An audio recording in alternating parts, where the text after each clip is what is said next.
Estamos esencialmente trabajando bajo tres ideas. La primera, creemos que hay una batalla social y de interpretación, que es la ley.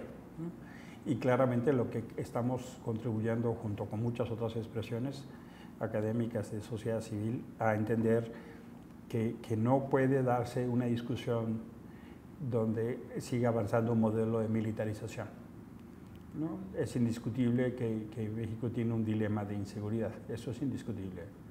Pero también a estas alturas del partido, 10 años después de lo que se pensó como una medida excepcional y temporal, apostar a la permanencia de las Fuerzas Armadas, lo que va a hacer es la continuidad de la militarización. 10 años después de esa decisión, o más de 10 años después, lo que estamos viendo es que la estrategia no funcionó.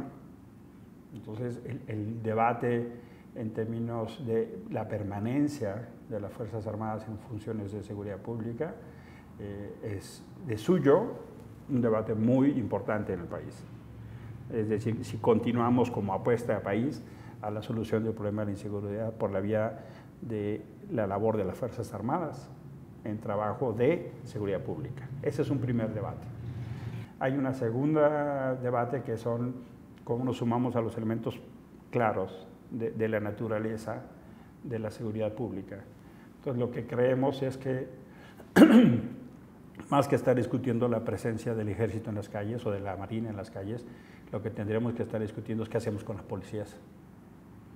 O sea, no deberíamos estar discutiendo una ley de seguridad interior, deberíamos estar discutiendo comandos mixtos, como se aprobó, ¿no? Digamos, hubo una clara aprobación ya en el Congreso de la Unión sobre esa particular y va a ser rechazada en la Cámara de Diputados, cuando venía aprobada en el Senado. Y tiene que ver una discusión de cómo profesionalizamos a las policías, cómo tenemos, por ejemplo, controles, legislaciones sobre el uso de la fuerza. O sea, hoy por hoy no tenemos regulaciones que nos permitan tener certeza para todos, autoridades y ciudadanos, sobre la regulación del uso de la fuerza. Entonces, me parece que el centro de la discusión como país es qué hacemos con nuestros policías. Ese para mí es el centro del debate. Y la tercera tiene que ver con una acción, sí, jurídica. Estamos dialogando con distintas fuerzas políticas. Primero, en este momento donde no se ha aprobado la ley, para tratar de hacer ver la importancia, las debilidades de la ley. Y segundo, en su caso, con otros actores que interpongan acciones de inconstitucionalidad. Nosotros no tenemos personalidad jurídica para ese efecto, pero sí nos interesa que quienes la tienen lo ejerzan. Pueden ser aquellos actores legislativos que han manifestado más sensibilidad.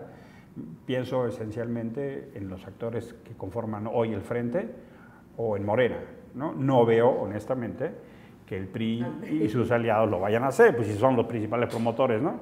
Son los que están con la matraca, ¿no? La verdad es que sí preocupa, ¿no? que estén en eso. Y también, vamos, me parece muy importante que estos que han manifestado reservas. Ahora, detrás hay un tema delicado, ¿no? El propio general secretario se ha dedicado a hablarle a los gobernadores para pedir su apoyo a la ley. Ese es un tema extraordinariamente delicado. El general secretario, el titular de la Secretaría de Defensa Nacional, ha llamado personalmente a los gobernadores para pedir su apoyo a la ley.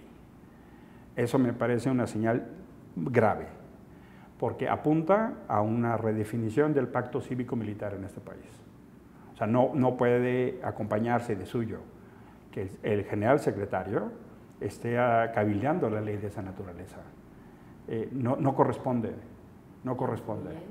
Influyendo, presionando. Y me parece que más grave aún, si la cosa tiene que ver en el intercambio de presencia del ejército, cambio de votos en el Congreso.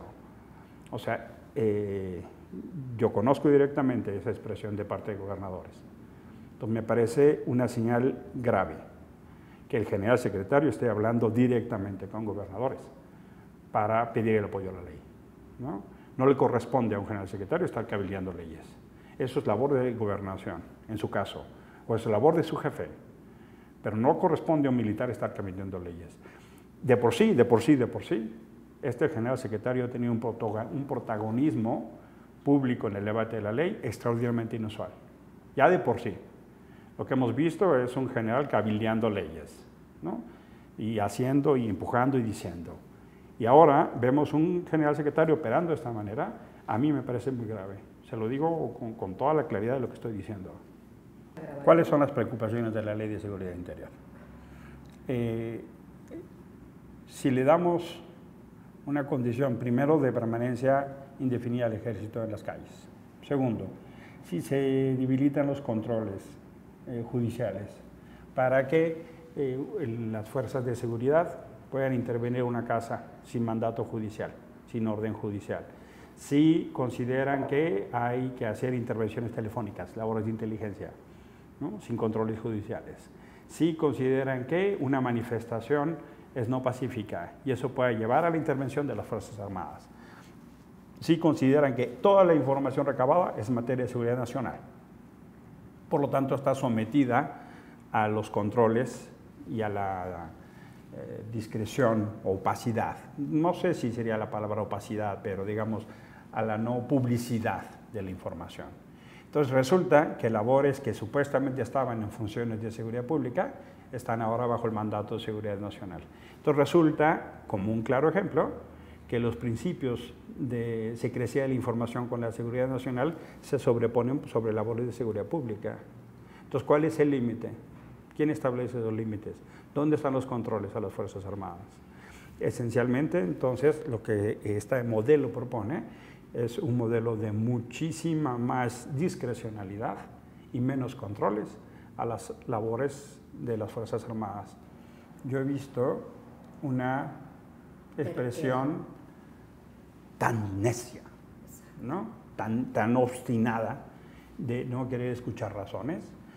También pocas veces he visto una expresión prácticamente unánime de todos los organismos internacionales de derechos humanos. Sí, pero mire, se expresó el Alto Comisionado de las Naciones Unidas por los Derechos Humanos, el Alto. Se expresó la Oficina de México, se expresó la Comisión Interamericana de Derechos Humanos, se expresó la Comisión Nacional de los Derechos Humanos, se expresaron múltiples voces desde la sociedad civil, quienes trabajan en seguridad pública, quienes trabajan en derechos humanos, quienes trabajan de la academia. Es decir, ha habido un concierto de voces en la lógica de un consenso para decir, revisemos eso, revisemos eso. Y no es porque no haya habido propuestas, no se ha encontrado voluntad esencial del PRI, de sus aliados, el Verde, de así hacerlo. Y entonces es cuando uno observa esa obstinación, el cierre de una decisión política. Entonces uno se pregunta, ¿están queriéndonos decirnos algo para el 2018? ¿Están queriendo preparar un escenario? Entonces resulta que lo que pudiera ser un tema de respuesta de orden a un asunto de interés nacional, pareciera entonces un cálculo electoral. O sea, se abren fundadas dudas de la intencionalidad de esta normativa.